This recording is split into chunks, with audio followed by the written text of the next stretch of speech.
Hello everyone. आज तो pool में मच गया धमाल। बच्चों ने करी मस्ती की हद पार। इतनी मस्ती देखी है कभी? बच्चों की पानी वाली पूल पार्टी शुरू हो चुकी है। ऐसा लगता है बच्चों की इतनी मस्ती देखकर कहीं आप भी चिल्लाने न लगे, क्योंकि ये सिर्फ पूल पार्टी नहीं है, ये है बचपन की यादों का एक्सप्लोजन। So let's start. देखना मत छोड़िए, क्योंकि आज की पूल पार्टी में है too much fun and too much धमाल। बचपन की वो यादें जब पानी और हंसी ही सब कुछ थी। आज इन बच्चों को देखकर वही यादें जिंदा हो गई।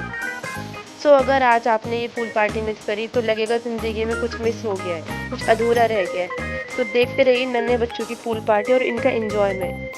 Thank you so much.